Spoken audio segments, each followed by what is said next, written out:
Good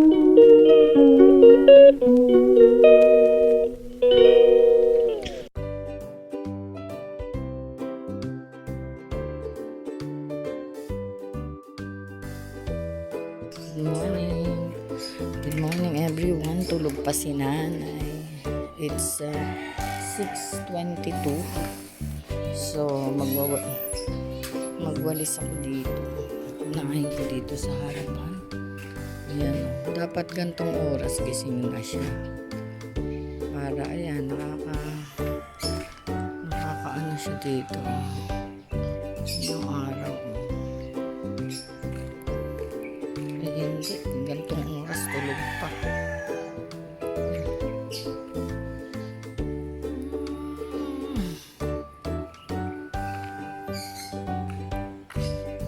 Dito may araw.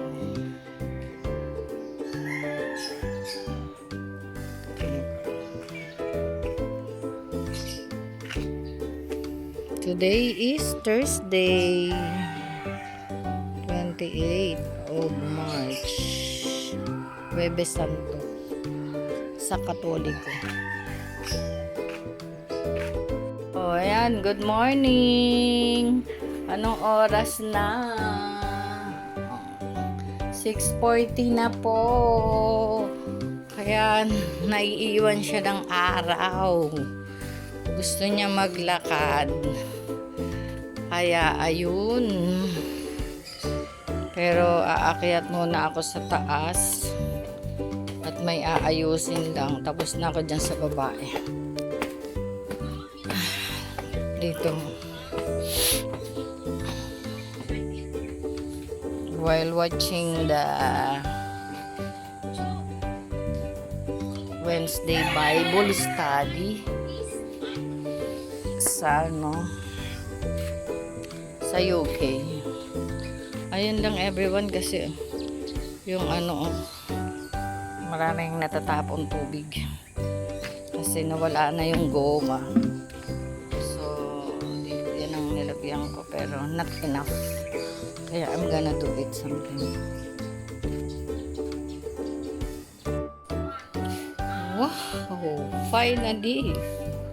Nagka-time din para linisin ang electric pan. Tapos naghihintay ako ng daan ng pandesal. Ito na ang pandesal namin. Ini-India naman ako noon. Yung sabi ay may may bunch ngayong umaga. Tapos wala naman. Ano ba yan? Ganon.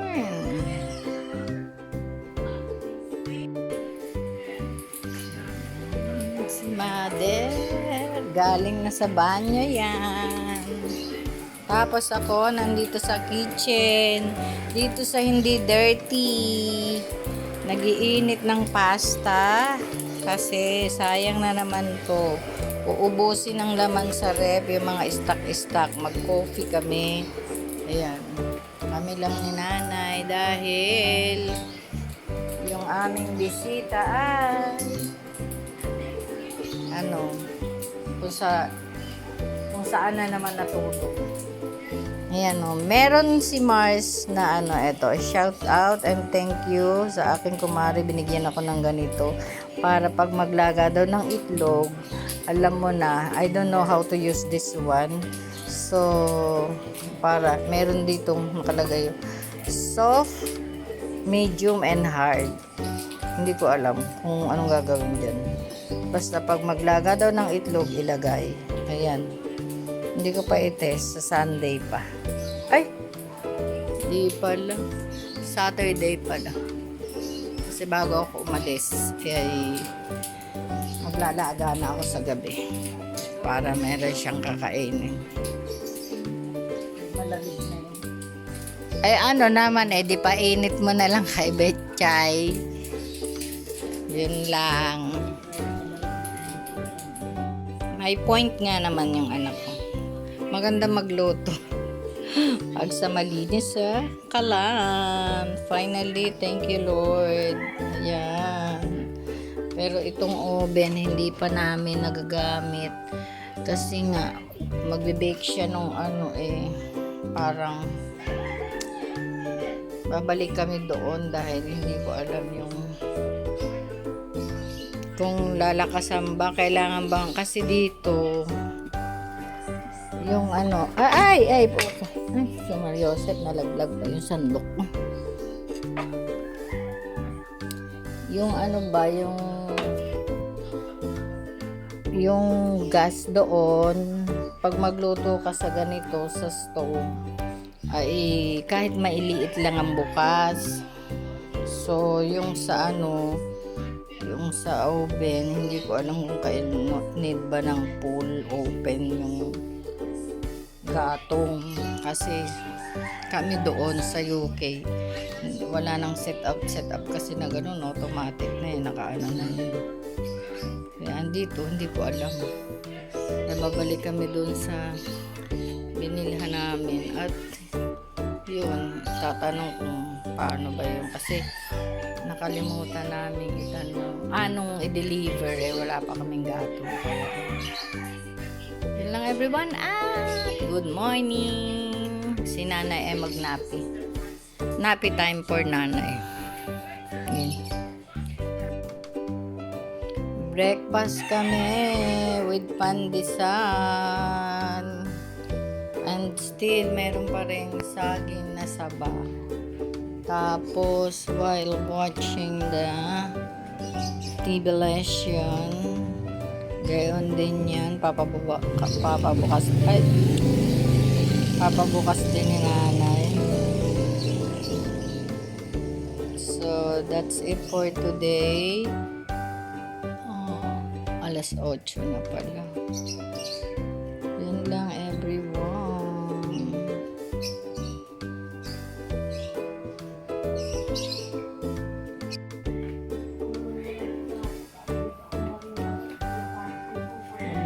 Walk siya dyan. May dumaan ng basura, kaya hindi natuloy ang pagkain ko. Labas muna tayo ng basura. At naku po, Diyos ko. Thank God dahil today is Thursday. Umaga naman sila nanguha. Anong oras pa lang? 8:10 ng umaga. Ayan na, nangangolekta na ng basura. Minsan naman hapon. Hindi mo maintindihan tong mga to talaga. Yun lang everyone, at kain time. Boom! Everyone, grabe, may patugtog sa doon dito, doon, kaya Diyos ko po. Pero ako at the moment naglilinis ng aquarium. Hindi ko na hinintay na magkatapusan dahil normally 15:30 ko to nililinisan. Pero since alis nga ako, so para naman pagbalik ko malinis pa rin. Kaya ayan.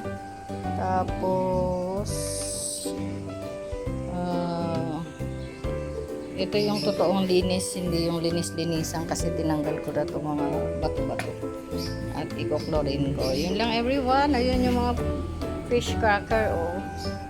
Mamaya ko ulit pakita pag malinis na. Kaya hindi ko niligpit itong hose noong dilig ako ng halaman. Yun lang, and see you again later. Habang si nanay nandoon nanonood nung kay Father Jerry Orbus. Yun lang, bye bye at the moment. Yan everyone, nagpupuno lang ako ng tubig, tapos i-off ko na to hanggang sa luminaw again. Andun pa rin si fish. Malapit na mapuno.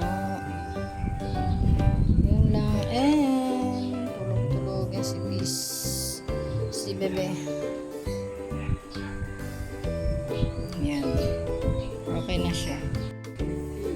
Yan everyone, meron ako dito talbos ng kamote.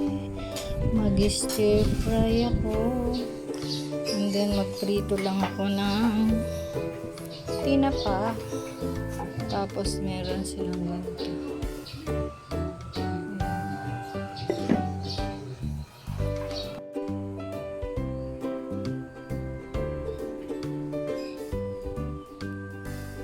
Ayan.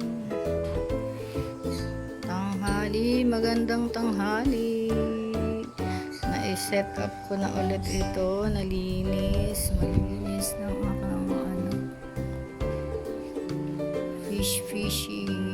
Lalaki na nila. Hindi yung ganyan ng ano, ng binili ko. Habang ako ay magluluto dito. Mas prefer ko magluto dito sa dirty kitchen.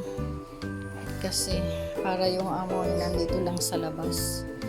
Yun lang everyone. Dahil sa loob ay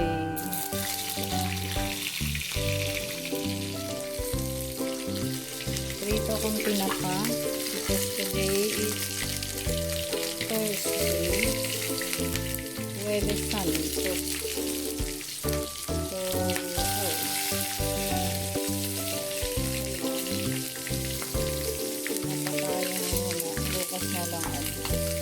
bukas naman ay isda. Si Maya. Hindi ko kasi na-process. Ay, nasa freezer pa kaya. Hindi ko na process. Kaya muna. Yun lang. Bye at the moment. Ayan everyone. Oh. Wow! It's a great. Ito yung favorite kong ulam. Ayan na niluto ko hindi naman everyday, madalas kong lutuin, basta once a week. Tapos nagustuhan ng asawa, ng late husband ko. Naku po, Diyos ko po. Ano lang yan, kamoteng gapang, talbos ng kamoteng gapang. Ayan. May natawag sa akin sa phone, kaya okay na yan. Kailangan always siyang bago at maganda. Ayun ang ulam namin since Thursday ngayon. Holy Thursday sa Katoliko. Ayan. Sa simbahan ni nanay. Kaya, tsaka meron akong stir fry na, ano yan? Ano yan? Dahon? Ano nga? Favorite ni Papa mo yan, Betchay, ha? Ano yan? Di ang kangkong. Talbos ng kamote. Ayun. Tingnan nyo naman ang nanay ko kung kumain, no? Parang bata talaga. Bumabalik na talaga siya sa pagkabata. Be, sipat pala, namatay ang nanay. Namatay na. Hindi. Alam mo ba kung ilang taon? 94 years old. O, diba? Basta na lang daw humina. Ang galing, ah. Yung aking friend. My friend. My one and only friend. Eto yung bisita namin. Uuwi lang to. Ang galing. Kakain. Maliligo. And then, mag-siesta. Yun, that's it. At ako'y kakain na rin. Ang lagay, ako yung nagluto, pero ako yung hindi pa kumakain, no? Galing ng aking mga alaga, di ba? Ay, grabe. Karaoke time. It's karaoke time with my magic sing-along. Magic sing-along. Karaoke mic. Ayan, commercial. Si Nanay watching. While I was still there, nagkaroon ng COVID alert sa mga medical facilities. That's why I decided to go home first at nakaka-